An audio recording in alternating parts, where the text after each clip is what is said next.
Alright, you're watching Mournful Walrus. I'm your host, Steven Weathers, not Steam something. I don't know what the hell that was. Yeah, okay. So this game is Creep! Speak.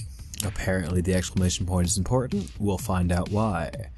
The deputy, the gigolo, the artist, the boy, and his dog. What this means, I have no idea. This is the, I guess, first episode of... No one really knows how many, because from what I understand, they're going to keep putting out more just in general. Yeah, I don't even know the controls of this. It's apparently an adventure casual horror game. What this means is, I don't know what the game means. That's really all there is to it. So, okay, let's do this. Hello, my children. Do I click, or does it work, or... I am the sweet creeper. Okay. Today I will tell you a story. Welcome to Creep Speak. If you prefer to stay and dance, so be it.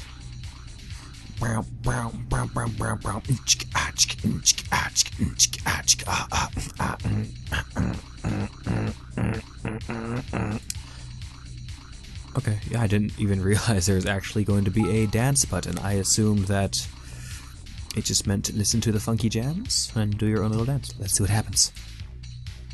Feel the rhythms, child. Quiet down now. Please calm yourselves.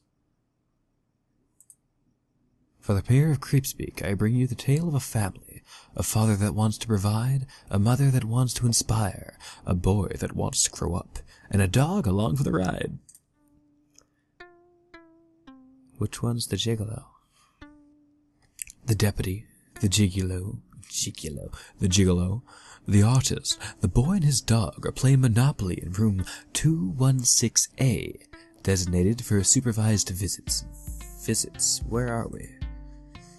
The artist and gigolo are the boy's parents. The deputy is supervising the visit. The dog is a Shih Tzu, always leashed at the boy's side. Who's the gigolo? Wait, no. Okay, it's the artist and the gigolo, the parents, the deputy... No, I guess it is everyone. The artist chooses the thimble. Okay. I don't think you know what a thimble is. The gigolo chooses the top hat. A powerful addition to any suit. Okay, this game is already a little interesting. The choices of character design... anyhow. The deputy chooses the boot. A boot in the ground is a service to the community. I don't know if I agree. The boy chooses the dog. What the fuck's the dog choose? Not a Shih Tzu, but it'll do. It's September 23rd, the boy's 13th birthday, but the parents don't remember. They have seen their child once a week under the deputy's supervision for the last month, following the policies and outlined in the Policies and Procedure Handbook of Supervised Juvenile Visitation, Edition 3, Revision 1. The deputy... Okay, 1 second. Alright, sorry about that. The only item in the entire station is as... blah blah blah. The only item in the entire station as polished as her shoes is the leather holster securing her revolver. She's a badass like that. The artist is an artist. She paints and draws and occasionally sculpts. She spends her days searching for inspiration, scouring magazines and news articles. She multitasks, consuming as much inspiration as possible while she smokes cannabis or hashish. Both Schedule 1 controlled substances. Yes. If the deputy had adequate evidence, she could and would have the artist convicted of juvenile endangerment, drug possession, and intent to distribute. The gigolo just wants to pay the bills. He hasn't been arrested under Statute RS 34.2? Prostitution. I was gonna ask. Because of a series of legal loopholes and paperwork given to him by the sheriff, the deputy's supervisor. The deputy resents this fact but she may not violate chain of command. As such, she may only file a complaint about the sheriff to the sheriff. The artist, inspired by the paradoxal loop, painted. The fuck? What's that say? I have no idea what that's... Oh. The chuckling cuckold. Oh. I don't see it, though. Okay, yeah, it's just upside down. The crazy font kind of threw me off. And the giggling gigolo. The boy has been silent ever since the case opened. The deputy claims his silence is caused by neglect and abuse. This child will never be the same. The artist ponders. If it's a statement about our culture's obsession with communication, the gigolo doesn't care. I just want him to talk again. The boy has not spoken to any of them in the past month, but he talks to his dog every day. He doesn't understand why I can't live with my parents. Okay, this voice flow thing for character to character is tricky. Monopoly was the gigolo's choice. He loves money. It's the only thing I understand. The deputy complied. It's approved under Section 36C, approved via visitation activities. The artist always saw Monopoly as performance art on the evils of capitalism. She's ruthless when she plays. The boy thinks they are playing Monopoly to avoid talking about the rape.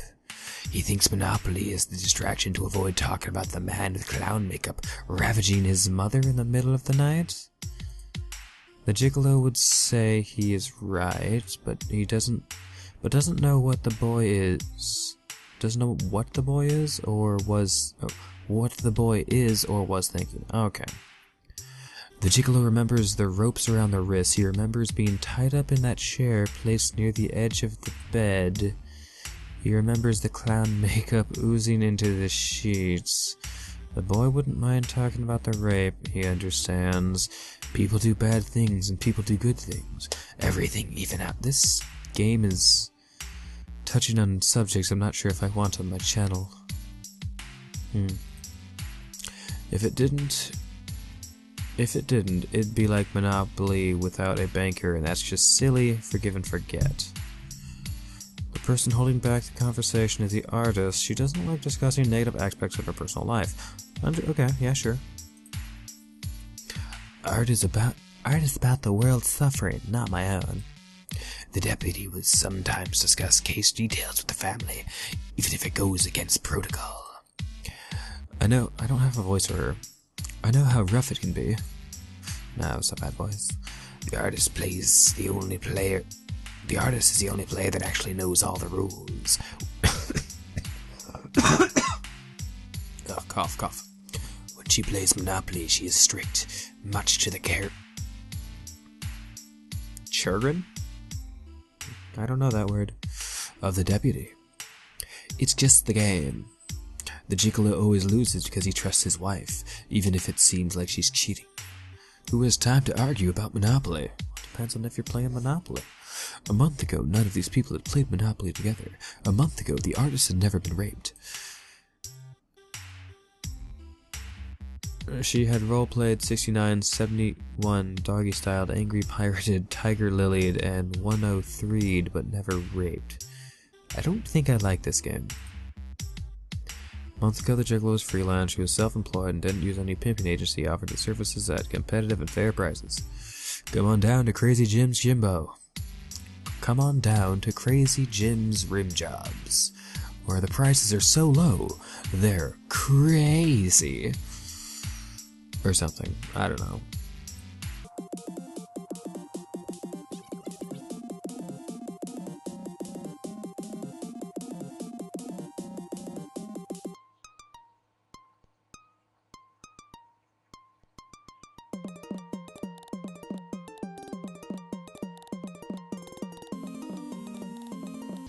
Okay, so I've been continuing this story. I'm not really sure how it's a game currently. I haven't had any options. Like, this is literally just it's a strange comic book. Okay, so quick rewind. The gigolo hired a clown to cuckold him with his wife. It apparently wasn't a rape, it was a lie, it was all consensual, and the gigolo was angry because he wasn't supposed to be angry. And he was angry because the clown made the artist too happy, wink wink, while the gigolo was tied to the chair. And that's how cuckolds work. If you don't know what a cuckold is, don't worry about it. I'm not going... Okay. No, never mind. It's a thing. I'm supposed to be in control of business. No, not if you're a cuckold. You're supposed to not be in control. The artist with constant makeup staining her face found ecstasy when the boy with the dog on the leash and the Little League slugger came up from behind, swinging once as hard as he could, cracking the skull off the clown. His head lay on the floor, clumps of blood and makeup polka-dotting the scene. That's why he's in Juvie Hall. Okay. But the deputy only saw the aftermath. The derelict parents and an innocent child, tied together by forms, certificates, and family photos. The deputy only heard the tear-jerking performance of the artist recanting the tale of the boy as a knight, shining in the darkness, rescuing her from the hands of the evil clown from the land of circuses. This is such a weird game so far. The deputy knows about the deviant sex. She suspects foul play, and she wants the gigolo to go downtown. Not in the sexual manner. I was gonna make a joke about that too. She knows that the child feels and wants and... Wait. She knows that the child feeds and walks the dog by himself. Okay. She knows that the boy does well in school and could amount to something instead of being in Arrested Development, hindered by two monsters, one dice roll away from go directly to jail. The Monopoly metaphors are really weird and kind of out of place. I mean, I get it that they're playing Monopoly while this flashback is happening. I guess it's a flashback, but... I don't know. She remembers seeing that boy sitting on his bed with a dog in his lap and a few tears in his eyes. It's okay. Everything will be okay. She remembers holding that boy and waiting with him while the parents were interviewed. The boy told her every detail, cold and heartless. A boy in a loving home with a good mother would never talk about these things. The boy remembered that night too, and he likes the deputy. He loved being held close to her tits and listening to her heart pound when he told her about the rape. He thought, no.